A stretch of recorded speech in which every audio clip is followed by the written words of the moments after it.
अस्सलाम वालेकुम everyone, welcome to vocab you learn English with easy lessons. आज का लेसन बहुत इंपॉर्टेंट है। आज हम बहुत इंपॉर्टेंट कॉन्सेप्ट्स जो है वो समझने वाले हैं, जैसे कि is to, are to, am to, was to, were to, या इसके साथ अगर हम बी का इजाफा कर दें तो is to be, are to be, am to be, was to be, were to be. इन सब का क्या मतलब है, ये कैसे इस्तेमाल होते हैं, ये अक्सर स्टूडेंट्स पूछते हैं, इसमें कंफ्यूज भी होते हैं। इनको कैसे इस्तेमाल किया जाता है, जब इनको जुमलों में इस्तेमाल किया जाए तो इनका क्या मतलब बनता है। ठीक है, ये बहुत कंफ्यूज करते हैं अक्सर स्टूडेंट्स को। तो आज ये जो हम ग्रामर का बहुत इंपॉर्टेंट जो कॉन्सेप्ट है इसको सीखेंगे, इसको समझेंगे। ये जो है मैं बता दूं आपको कि ये फॉर्मल है। वैसे तो इसको फॉर्मल कहा जाता है, is to, are to, am to, लेकिन ये स्पोकन इंग्लिश में भी फ्रीक्वेंटली इस्तेमाल होते हैं। मैंने मूवीज में इस तरह के बहुत से डायलॉग सुने जिसमें इज टू, आर टू का इस तरह से जो है वो उनका इस्तेमाल किया जाता है। ठीक, लेकिन आपको ये मेनली आपको ये न्यूज़पेपर में बहुत मिलेंगे, ये इज टू या इज टू बी, इस तरह के ये जितने भी मैंने ये सारे कॉन्सेप्ट्स लिखे हैं, क्योंकि ये फॉर्मल इंग्लिश में इस्तेमाल होता है तो आपको बुक्स में मिलेगा। आपको न्यूज़पेपर में सबसे ज्यादा न्यूज़पेपर की जो हेडलाइंस है ना, उनके अंदर तो इनका बहुत ज्यादा इस्तेमाल होता है। ठीक, लेकिन ये स्पोकन इंग्लिश में भी इस्तेमाल होता है। आप इसको अपनी रोजमर्रा की जो भी आपकी स्पीच है उसके अंदर, कन्वर्सेशन है उसके अंदर भी आप इसको इस्तेमाल कर सकते हैं। अब कैसे इस्तेमाल करना है और इन जुमलों का मतलब क्या बनता है वो हम सीखते हैं। तो शुरू करते हैं। जैसे कि पहला है इज टू। इज टू का क्या मतलब है? ठीक, इस हेल्पिंग वर्ब है, साथ इन्फिनेटिव उसके ऐड हो गया, तो क्या मतलब बनेगा? इसका मतलब बनेगा this is often used to indicate a future plan और इंटेंशन। जब हमने इस तरह के जुमले बोलने होते हैं ना, करना है, ये उस तरह के जुमलों के लिए इस्तेमाल होते हैं। ठीक है, एक फ्यूचर प्लान मतलब इसका मतलब ये होता है कि ऐसा नहीं कि ये चीज जो है ये अभी हुई है, नहीं, अभी करना है इसको, फ्यूचर का प्लान है या फ्यूचर की नीयत है, इंटेंशन है कि हाँ मुझे ये काम करना है। ठीक है, तो वहां पर इज टू जो है वो इस्तेमाल होता है। कैसे इस्तेमाल करेंगे? अब हमें मालूम है कि जो हेल्पिंग वर्ब इज है ये हम जो सिंगुलर सब्जेक्ट होता है उसके साथ इस्तेमाल करते हैं थर्ड पर्सन के लिए। ठीक है, तो अब कैसे होगा? जैसे कि he is to meet with the client tomorrow, उसको कल क्लाइंट से मिलना है। ठीक है, इस जो है आपको मालूम है कि ये थर्ड पर्सन जो सिंगुलर होता है सब्जेक्ट उसके साथ इस्तेमाल होता है। तो यहाँ पर हमने ही का इस्तेमाल किया है, तो हम कहेंगे he is to meet with the client tomorrow, कि उसको कल क्लाइंट से मिलना है। मतलब अभी मिला नहीं है, ये फ्यूचर का उसका प्लान है या फ्यूचर की उसकी इंटेंशन है। मतलब उसने प्लान किया हुआ है या उसकी इंटेंशन, उसकी नियत है कि कल उसने अपने एक क्लाइंट से मिलना है। तो ही इज टू मीट, जब उसका ही इज मीटिंग, अगर हम इज लगा देंगे फिर हमें इसको प्रेजेंट कंटिन्यूअस टेंस जो है वो बनाना पड़ेगा। ही is meeting with the client tomorrow, कि वो कल क्लाइंट से मिल रहा है। ठीक है, फिर वो प्रेजेंट कंटिन्यूअस का टेंस बन जाएगा। लेकिन अगर हम इसको इज टू करके इस्तेमाल करेंगे तो इसका मतलब बन जाएगा कि उसने कल क्लाइंट से मिलना है। इस तरह के सेंटेंसेस जो है ना, मीनिंग में ये सेंटेंसेस बनते हैं। ठीक है, मतलब दोनों का है, ही is meeting with the client tomorrow, वो कल क्लाइंट से मिल रहा है। मतलब यही है कि फ्यूचर का एक एक्शन है जो भी होना है उसके बारे में बात हो रही है। बस थोड़ा सा जुमले की सेंस चेंज हो जाती है। ठीक है ना, he is meeting with the client tomorrow, वो कल मिल रहा है, ये मतलब बन जाएगा he is to meet with the client tomorrow, उसको कल क्लाइंट से मिलना है। इसका इस तरह से जुमला जो है ना, इसका सेंटेंस बन जाएगा। ठीक है, जैसे सेकंड सेंटेंस है, the president is to address the nation tomorrow evening, कि प्रेसिडेंट जो है वो कल उनको जो है नेशन से वो एड्रेस करना है, खिताब करना है। ठीक है, टुमारो इवनिंग, कल शाम को। अच्छा, अब इसको इस तरह भी जुमले को कहा देखिए दे, हम जो है ना, हम चूंकि उसकी ट्रांसलेशन करते हैं तो हम मिलना है, करता है, ता है, ती है, ते है, इसमें हम पढ़ जाते हैं। जाहिर बात है कि हम हमारी इंग्लिश फर्स्ट लैंग्वेज नहीं है, हमें चूंकि ट्रांसलेशन में समझना होता है तो हम इसलिए इस तरह के जुमले बनाते हैं। लेकिन जो नेटिव स्पीकर्स उनको थोड़ी मालूम है। अब वो इस टू को किस सेंस में इस्तेमाल कर, वो इस टू को फ्यूचर के सेंस में ही इस्तेमाल करते हैं। जो काम अभी फ्यूचर में होने वाला है लेकिन वो प्लान्ड है, उसकी एक इंटेंशन है, उसकी प्लानिंग की गई है कि हाँ ये काम करना है। ठीक है, तो जैसे कि the president is to address the nation tomorrow evening, कि प्रेसिडेंट जो है वो कल कौम से खिताब करेगा, कल शाम को कौम से खिताब करेगा, या कल प्रेसिडेंट को कल शाम कौम से खिताब करना है। इस तरह से इसको ट्रांसलेशन कर लीजिए। लेकिन नेटिव स्पीकर तो इसको ये वो तो नहीं ना समझता कि करेगा या ना है, इस तरह के सेंटेंस उसको तो थोड़ी उनकी जो लैंग्वेज है ये, तो वो इसको किस सेंस में लेते हैं, वो इसको फ्यूचर प्लान के सेंस में लेते हैं, कि फ्यूचर की प्लानिंग के एक इवेंट है जो प्लान्ड है फ्यूचर के लिए। ठीक है, the package is to arrive by noon, कि पैकेज जो है उसको कल दोपहर को आना है। ठीक है, तो इसका इस तरह से सेंटेंस बन जाएगा। अब हम सीखते हैं कि अगर हम इस टू के साथ बी का इजाफा कर दें, इस टू बी कर दें, तो फिर ये क्या बन जाएगा, फिर ये पैसिव वॉइस बन जाएगा। ठीक है, इस टू आप इस्तेमाल करेंगे तो मैंने उसको आपको पीछे जैसे एक्सप्लेन कर दिया है कि वो एक्टिव वॉइस का सेंटेंस होगा और उसका मतलब होता है करना है या करेगा, फ्यूचर प्लान, फ्यूचर इंटेंशन। ठीक है, लेकिन ऐसा ही फ्यूचर प्लान या फ्यूचर इंटेंशन अगर हमने पैसिव वॉइस में कहना है तो फिर बी का इजाफा हो जाता है, इस टू बी बन जाता है ये। जैसे वही सेंटेंसेज हैं जो पिछले वाले सेंटेंसेज हैं, उनको अब मैंने पैसिव वॉइस में कन्वर्ट कर दिया है तो वो इस टू बी बन गया है। ठीक है, the client is to be met tomorrow। देखें, पहले हमने कहा था he is to meet the client tomorrow, उसको कल क्लाइंट से मिलना है। अब हमने उसको जो पैसिवाइज किया है तो अब क्या है, अब जो रेसिपिएंट है, जो कि जो रिसीव कर रहा है, द क्लाइंट है, अब वो जो है वो सब्जेक्ट बन जाएगा। ठीक है, वो जब सब्जेक्ट बन जाएगा तो क्या होगा, the client is to be met tomorrow, client से कल मिला जाएगा। अब बाय, आपको मालूम है कि पैसिव वॉइस में हम बाय करके तो सब्जेक्ट लगाते हैं। ठीक है, तो बाय हिम कह देंगे तो कल क्लाइंट से मिला जाएगा उसके द्वारा। ठीक है, इस तरह से हो जाएगा इसका मतलब। लेकिन चूंकि हम जो स्पोकन इंग्लिश है उसमें इस तरह से हम यूज नहीं करते हैं तो अक्सर बाय नहीं भी बोला जाता है, बाय हिम या बाय हर। ठीक है, इस तरह से नहीं भी बोला जाता है। तो client is to be met tomorrow, client से कल मिला जाएगा। He is to meet the client tomorrow, वो कल उसको क्लाइंट से कल मिलना है या मिलेगा वो कल। ठीक है, लेकिन the client is to be met tomorrow, client से कल मिला जाएगा। इस तरह से इसके मतलब बनते हैं। ठीक है, ये पैसिव वॉइस का सेंटेंस बन गया है। जैसे कि the nation is to be address tomorrow evening, कल शाम को नेशन से खिताब किया जाएगा। अब कौन करेगा, सब्जेक्ट जो है ना यहाँ पे वो एब्सेंट है। अब उसको पैसिव वॉइस में अक्सर बाय द प्राइम मिनिस्टर या बाय द प्रेसिडेंट इस तरह करके कहा जा सकता है, लेकिन स्पोकन इंग्लिश में मोस्टली जो है वो बाय वगैरह करके इस्तेमाल नहीं करते, सेंटेंस इतना ही किया जाता है। लेकिन पैसिव वॉइस में यही हम सीखते हैं, हम स्कूल कॉलेजेस में हमने इसी तरह से सीखा है। ठीक है, the package is to be delivered by noon, कि पैकेज जो है ना वो कल डिलीवर किया जाएगा। ठीक है, अब ये इसके मीनिंग बन गए, ये उसका पैसिव वॉइस। आई होप कि इज टू भी समझ में आ गया। सेम अगर हम आर टू यूज करें तो ये बिल्कुल इस टू की तरह ही है, फ्यूचर प्लानिंग है, फ्यूचर ऑब्लिगेशन है, फ्यूचर इंटेंशन है। लेकिन अब यहाँ पर क्या हो जाएगा कि जो सब्जेक्ट है वो प्लूरल है। ठीक है, इसके साथ सब्जेक्ट सिंगुलर यूज होता है, ही शी इट यूज होगा। ठीक है, सिंगुलर सब्जेक्ट यूज होगा। जब आर हम यूज करेंगे तो हम प्लूरल सब्जेक्ट के साथ हम आर यूज करेंगे, मतलब वही बनता है। सेंटेंसेस देख लेते हैं। They are to submit the reports by Friday, कि उनको जुम्मे को फ्राइडे तक उनको रिपोर्ट जो है वो सबमिट करनी है। अब चूंकि यहाँ पे दे इस्तेमाल हो रहा है, सब्जेक्ट प्लूरल है, तो हम यहाँ पर आर का इस्तेमाल करेंगे, इसका इस्तेमाल ही नहीं करेंगे। ठीक है, तो मतलब बात वही है कि फ्यूचर की एक काम है, एक ऑब्लिगेशन है, एक प्लान है फ्यूचर का, एक जिम्मेदारी है फ्यूचर की, कि मतलब कि उसके बारे में बात हो रही है। क्योंकि सब्जेक्ट जो है वो प्लूरल है तो हमने आर का इस्तेमाल किया है। दे आर टू सबमिट मतलब उनको सबमिट करना है, देयर रिपोर्ट्स अपनी रिपोर्ट्स, बाय फ्राइडे फ्राइडे तक। ठीक है, जुमे तक उनको जो है वो अपनी रिपोर्ट्स सबमिट करनी है, मतलब उनके ऊपर ये ऑब्लिगेशन है या उनका ये प्लान है। ठीक है, इस तरह से इस इन मीनिंग में इस्तेमाल हो रहा है। ठीक है, they are to clean all the rooms, उनको तमाम कमरे साफ करने हैं। जैसे बच्चों के ऊपर जिम्मेदारी लगा दीजिए अक्सर पेरेंट्स।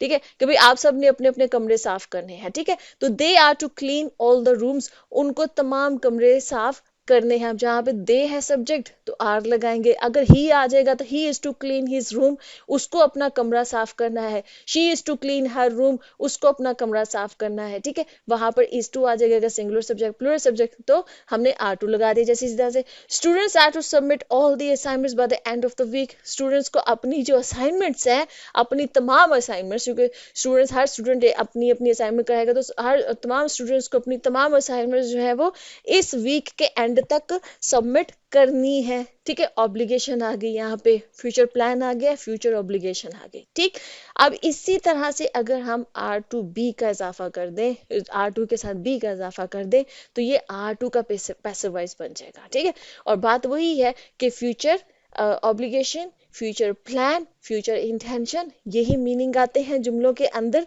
अब ये जुमले जो है वो चूंकि आर है प्लूरल सब्जेक्ट के साथ, और अगर प्लूरल सब्जेक्ट के साथ आर जो है अगर उसका आर टू का जो हम पैसिव वॉइस बनाएंगे तो वो आर टू बी बन जाएगा, और मतलब वही है कि फ्यूचर ऑब्लिगेशन या फ्यूचर प्लानिंग या फ्यूचर इंटेंशन। ठीक है, जैसे कि उन्हीं जुमलों को हमने अब पैसिव वॉइस में कन्वर्ट कर दिया है। The reports are to be submit by Friday, कि रिपोर्ट्स जो है वो जुम्मे तक जमा करवाई जाएंगी। ठीक है, करवानी है, इस तरह के सेंटेंस इसका मीनिंग आ जाएगा। ठीक है, कि रिपोर्ट्स को जो है ना वो जुम्मे तक सबमिट करवाना है। ठीक है, ऐसे ही the all the rooms are to be clean, तमाम जो कमरे हैं वो साफ किए जाएंगे। ठीक है, अब वो उन्होंने करने हैं, they are to clean all the rooms, उसकी जगह पर अब आ गया all the rooms are to be cleaned by them, कि उन सब को तमाम जो कमरे हैं वो साफ करने हैं, या तो तमाम कमरे हैं वो साफ किए जाएंगे उनका द्वारा, उनके जरिए। ठीक है,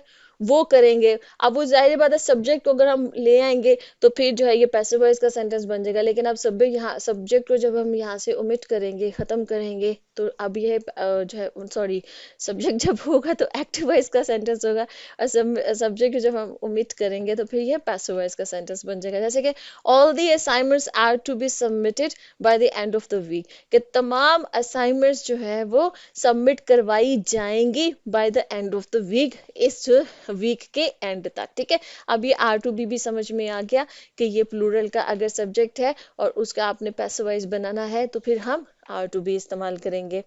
अब यहाँ पर आ जाता है एम टू। एम टू क्या है, हमें सिंपल समझ में आ गया, इज टू आर टू समझ में आ गया ना हमें, कि future obligation, future planning, future intention के बारे में करना है। इस सेंस में जो जुमले बनते हैं, सब्जेक्ट अगर सिंगुलर है तो इज टू, प्लूरल है तो आर टू। ठीक है, और अगर सब्जेक्ट आई है, फर्स्ट पर्सन है तो फिर एम टू। ठीक है, फर्स्ट पर्सन क्या है, आई। ठीक है, तो वहां पर जो है वो एम टू आ जाएगा। ठीक, जैसे कि क्या हुआ, I am to interview for the position tomorrow, मुझे इस पोजीशन के लिए, किसी भी कोई पोजीशन पे कोई वैकेंसी है, मुझे इस पोजीशन के लिए कल इंटरव्यू देना है, आई एम टू। अब ये भी हो सकता है I will interview for the position tomorrow, मैं कल इंटरव्यू दूंगा। ठीक है, वो विल के साथ आ जाएगा फ्यूचर का सेंटेंस। लेकिन अगर हम एम टू कहेंगे तो क्या हो जाएगा, मुझे कल इस पोजीशन के लिए इंटरव्यू देना है। ठीक है, I am to inform about the decision, मुझे इस डिसीजन के बारे में इन्फॉर्म करना है। ठीक है, मतलब किसको भी हो सकता है, बॉस को इस डिसीजन के बारे में इन्फॉर्म करना है, सीईओ को इस डिसीजन के बारे में, मैनेजर को इस डिसीजन के बारे में, किसी को भी, मतलब मुझे इन्फॉर्म कर, मुझे जाकर बताना है कि ये फैसला हो गया। ठीक है, तो I am to inform about the decision, कि मुझे डिसीजन के बारे में इन्फॉर्म करना है। अब इसी तरह से जब एम टू बी होगा तो ये एम टू का पैसिव वॉइस हो जाएगा। ठीक है, अब इसको कैसे करना है, I am to be interviewed for the position tomorrow, मेरा पोजीशन के लिए कल इंटरव्यू किया जाएगा। ठीक है, पहले क्या था, I am to interview for the position tomorrow, मुझे कल इस पोजीशन के लिए इंटरव्यू देना है। I am to be interviewed for the position tomorrow, मेरा कल इंटरव्यू किया जाएगा इस पोजीशन के लिए। ठीक है, पैसिव वॉइस का सेंटेंस हो गया। इसी तरह से I am to be informed about the decision, मुझे इन्फॉर्म किया जाएगा डिसीजन के बारे में। पिछला सेंटेंस क्या था कि आई एम टू इन्फॉर्म, चूंकि जब पिछले सेंटेंस में हमने कहा कि I am to inform about the decision, तो अब आपने, आप सब्जेक्ट है ना, तो आपने जाकर इन्फॉर्म करना है। ठीक है, सेंस बदल जाएगी जुमले की, इसके जो मीनिंग है इसको समझिए। आई एम टू इन्फॉर्म, अगर तो यह इसका मतलब बनेगा मैंने इन्फॉर्म करना है जाके।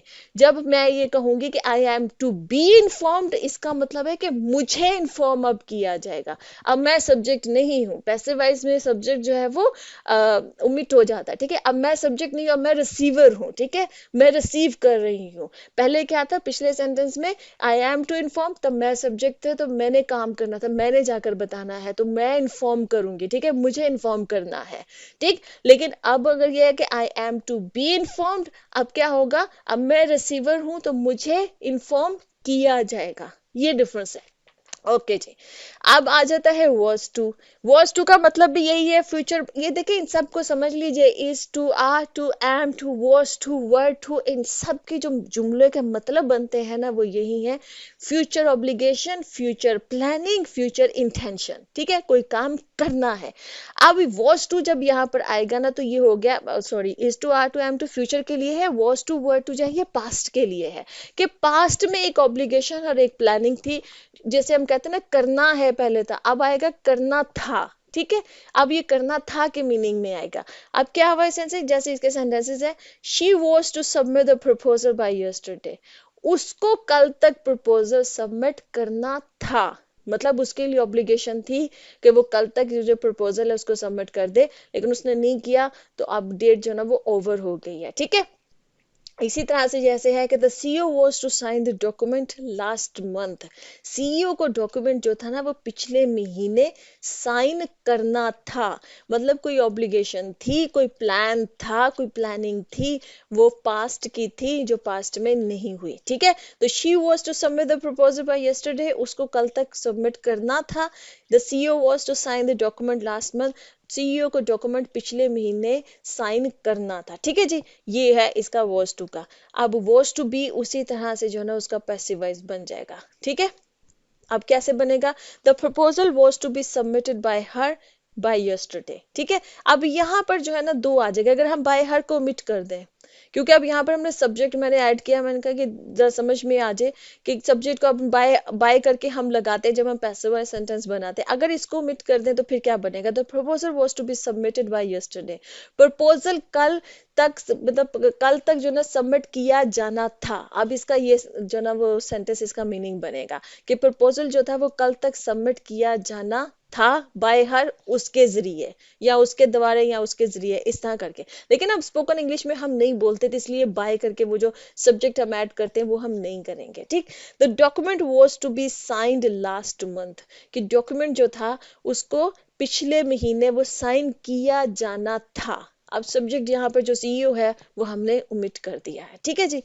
इसी तरह से वर्ड टू जो है वही हो गया कि कोई प्लानिंग थी, कोई प्लान था, कोई ऑब्लिगेशन था जो पास्ट में था। अब ये होगा कि ये प्लूरल सब्जेक्ट्स के साथ आएगा। ठीक है, वर्ड जो है वो सिंगुलर सब्जेक्ट्स के साथ, वर्ड जो है वो प्लूरल सब्जेक्ट्स के साथ आएगा। जैसे कि we were to finalise the project details this week, हमें इस हफ्ते ये जो फाइनलाइज करना था, मतलब खत्म करना था, इसको फिनिश कर, इसको फाइनलाइज करना था, इस प्रोजेक्ट को इस हफ्ते तक हमें ये प्रोजेक्ट खत्म या फाइनलाइज करना था। ठीक है, अब ये इस सेंस में आएगा। जैसे कि दे वर टू ब्रिंग गिफ्ट्स यस्टरडे, वो उनको कल गिफ्ट्स लाने थे जो कि वो नहीं लाए होंगे। ठीक है, दे वर टू ब्रिंग गिफ्ट्स यस्टरडे, उनको कल गिफ्ट्स लाने थे। ठीक है, अब ये प्लूरल सब्जेक्ट जब आया वी और दे, तो हमने यहाँ पर वर्ड का इजाफा किया, वर्ड का इस्तेमाल किया है।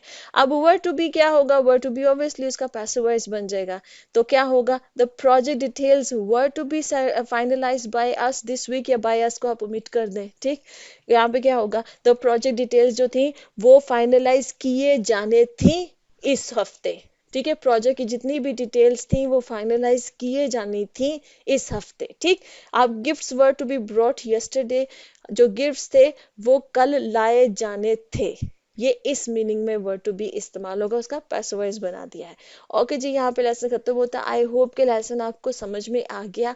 आपको is to, are to, am to, was to, were to, और is to be, are to be, am to be, was to be, were to be, इन सब के जो कॉन्सेप्ट्स हैं वो क्लियर हो गए होंगे कि is to, are to, am to जो है ये फ्यूचर ऑब्लिगेशन के लिए, प्लानिंग के लिए, इंटेंशन के लिए इस्तेमाल होता है। उसका पैसिव वॉइस बन जाएगा is to be, are to be, am to B.